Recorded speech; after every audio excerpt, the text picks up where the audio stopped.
दोस्तों, एक बहुत बड़ी खबर सामने आई है।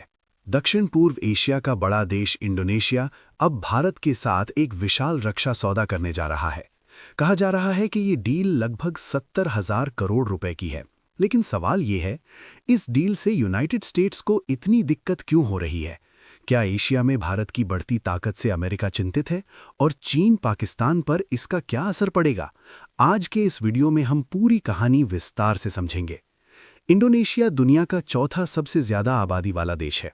ये हिंद महासागर और दक्षिण चीन सागर के बीच रणनीतिक रूप से बेहद महत्वपूर्ण जगह पर स्थित है। भारत और इंडोनेशिया के रिश्ते आज के नहीं हैं। सांस्कृतिक संबंध रामायण काल से बताए जाते हैं, व्यापारिक संबंध सदियों पुराने हैं और अब रक्षा सहयोग तेजी से बढ़ रहा है। हाल के वर्षों में दोनों देशों ने नौसैनिक अभ्यास भी किए हैं। इंडोनेशिया चाहता है कि वो अपनी सेना को आधुनिक बनाए और यहाँ भारत की एंट्री होती है। सूत्रों के अनुसार इंडोनेशिया भारत से रक्षा उपकरण खरीदने पर विचार कर रहा है, जिसमें शामिल हो सकते हैं ब्रह्मोस मिसाइल सिस्टम, नौसैनिक रक्षा उपकरण, युद्धक तकनीक और सर्विलांस सिस्टम। भारत की ब्रह्मोस मिसाइल कंपनी द्वारा बनाई गई ब्रह्मोस पहले ही कई देशों की रुचि का केंद्र है। ब्रह्मोस की खासियत: सुपरसोनिक स्पीड, सटीक निशाना, समुद्र, जमीन और हवा तीनों से लॉन्च क्षमता। इंडोनेशिया के लिए ये डील सामरिक रूप से बहुत महत्वपूर्ण है। अब सबसे बड़ा सवाल, अमेरिका क्यों परेशान? अमेरिका चाहता है कि एशियाई देश उसके हथियार खरीदें। वो इंडो पैसिफिक में अपना प्रभाव बनाए रखना चाहता है। भारत का रक्षा निर्यात तेजी से बढ़ रहा है। अगर इंडोनेशिया भारत से इतना बड़ा सौदा करता है तो इसका मतलब है भारत अब सिर्फ खरीदार नहीं बल्कि हथियार बेचने वाला देश बन चुका है। एशिया में भारत की रणनीतिक पकड़ मजबूत हो रही है। चीन के प्रभाव को संतुलित करने में भारत की भूमिका बढ़ रही है।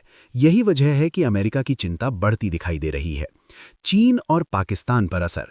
इंडोनेशिया दक्षिण चीन सागर के पास स्थित है, जहां चीन का प्रभाव लगातार बढ़ रहा है।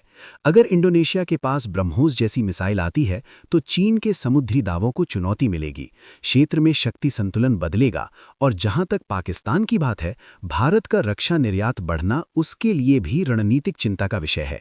भारत की आत्मनिर्भर भारत नीति का ये बड़ा परिणाम है। प्रधानमंत्री नरेंद्र मोदी ने कई बार कहा है कि भारत को रक्षा क्षेत्र में आत्मनिर्भर बनना होगा।